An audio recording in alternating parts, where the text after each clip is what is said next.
Hello and welcome to the Sleep Station. I'm Nora Nightfall, and I'll be your storyteller for this evening.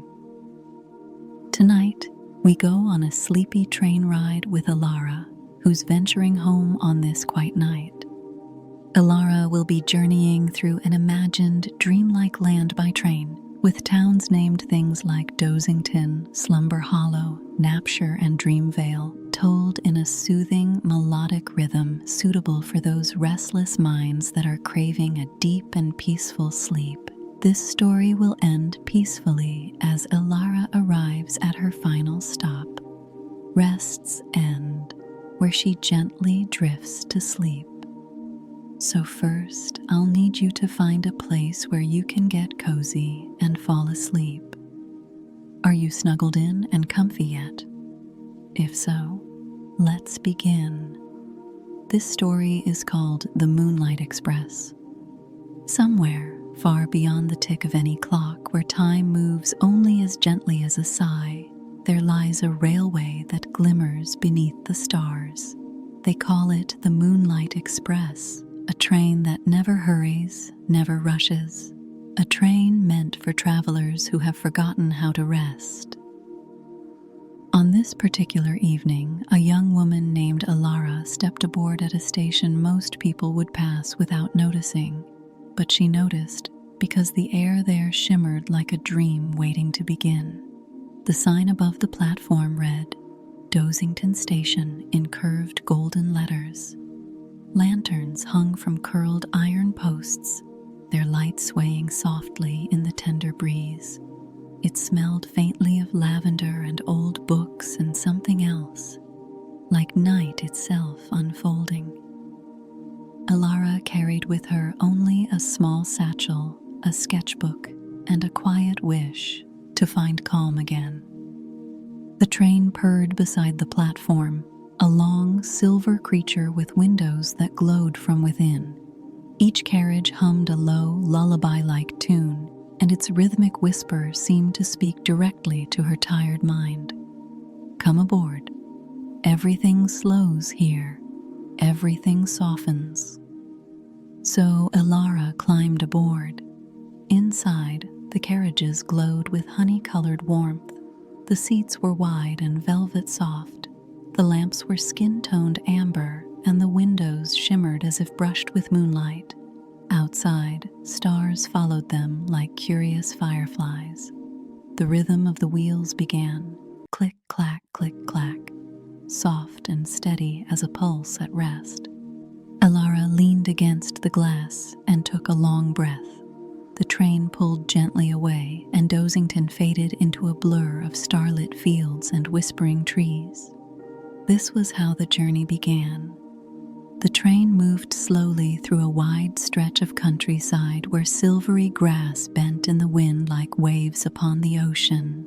The air outside looked thick with moonlight, and the hills rolled endlessly, gentle and generous.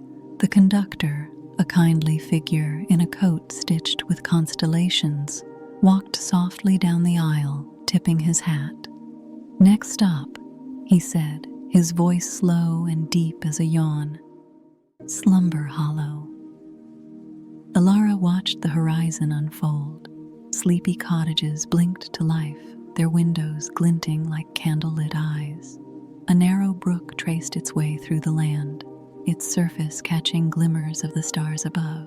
As the train slowed, soft music began to hum through the air. It might have been the wind or dreams of the villagers themselves.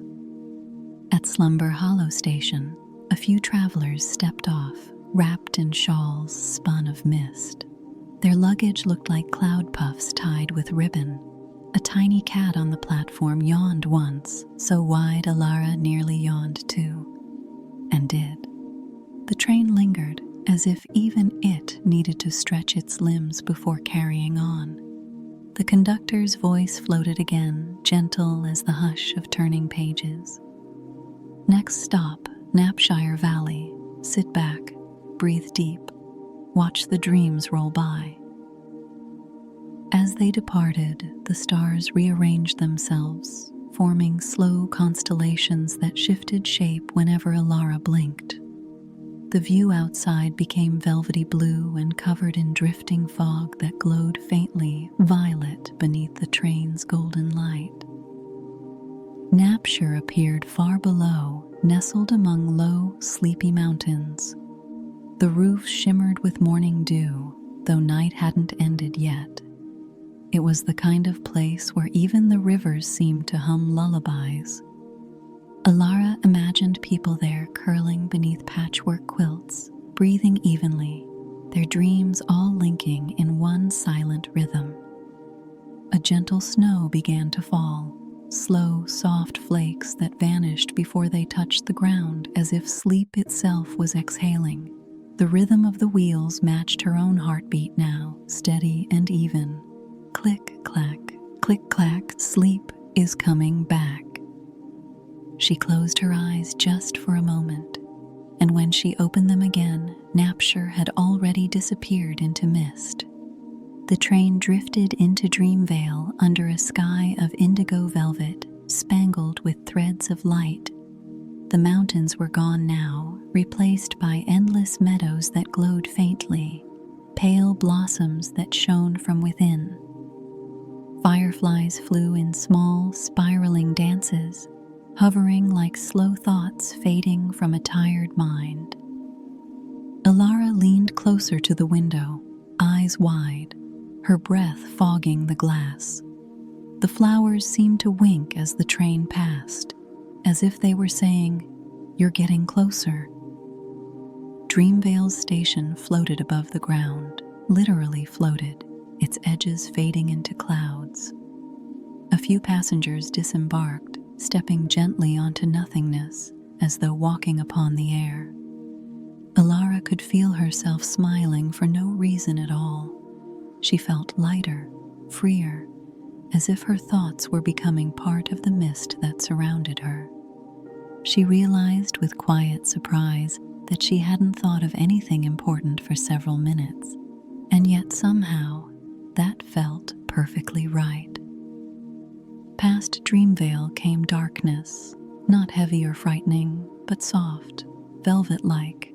The train's lamps flickered lower, and outside the world became trees, tall, slow-moving trunks whose branches swayed in languid rhythm. Each leaf shimmered faintly in different shades of silver and blue. "The forest of lids," said the conductor with a sleepy smile. "Lidvale, where eyes grow heavy." The train moved more slowly now, as though reluctant to disturb the stillness. The forest exhaled a hush that filled the car like warm air. Through the window, Elara saw enormous owls perched on branches, blinking lazily, feathers reflecting starlight. A brook flowed beside the tracks, its current so calm it barely made a sound. If dreams had a color, she thought, it would be this deep indigo blue that surrounded her. For long minutes, or maybe hours, time was soft here. Nothing happened but the sound of the train and her steady breathing. Thoughts slipped away one by one, dissolving like mist upon the dawn. Click, clack, click, clack. Rest comes back. The journey continued, floating down from the forest into rolling valleys again. Two small towns appeared in the dawn-like glow. Tuckborough first, with its streets lined in beds of soft petals. Then Snooze Hill, perched like a pillow above silvery grass. In Tuckborough, she saw a baker carrying baskets of crescent-shaped pastries that released sleepy scents of vanilla and honey. In Snooze Hill, lights flickered gently inside round windows where families whispered goodnight through laughter that somehow carried across the still night. Elara rested her head on the cool window pane, her eyelids fluttering. "Where are we heading?" she murmured. The conductor appeared as if he'd been waiting for that moment. "To the end of the line," he said softly. "Rest's end." Her heart fluttered faintly, not from worry, but from understanding. "All aboard, we are headed to the last stop." The conductor informs everyone left. The Moonlight Express glided onward through a sea of stars reflected in a wide, glassy lake. The train's reflection beneath the water looked like another world, traveling in the opposite direction, as though the dream had its own dream beneath it. The air inside the carriage was warm and still. The colors had faded into quiet gold and silver. Elara's eyes were half closed now. Outside, faint light began to stretch along the horizon, not morning exactly, but a gentle gray-blue glow like the spine of a dream coming to a close. The train slowed one final time. Ahead, the sign came into view. Rest's End Station. The platform was almost empty. Beyond it lay a meadow of soft white flowers swaying to a rhythm that matched the sound of her breathing. The air glowed in hush, neither day nor night, neither waking nor sleeping, just peace.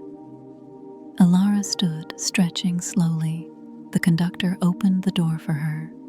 "This is where all dreams arrive," he said simply.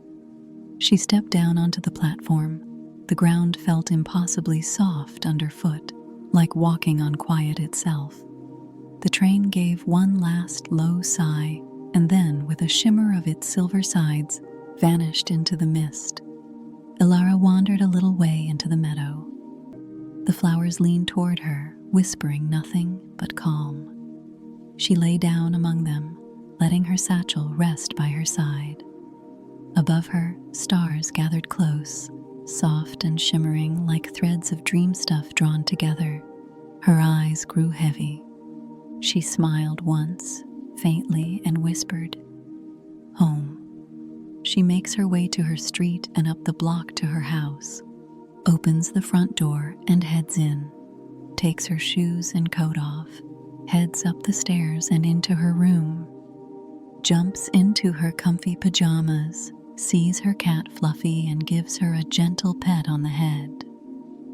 Elara then looks out her bedroom window, and as the first light of an unseen dawn stretched across the field, Elara finally climbs into bed and begins to drift into the deepest, gentlest sleep she had ever known. Deeper and deeper she drifts off into a peaceful slumber. The train keeps moving in the distance. The world fades, softly, slowly. The rhythm continues, quieter now. Click, clack, click, clack, until there is only the sound of breath and rest. And now, I want you to drift softly into dreamland. So, until morning, sweet dreams.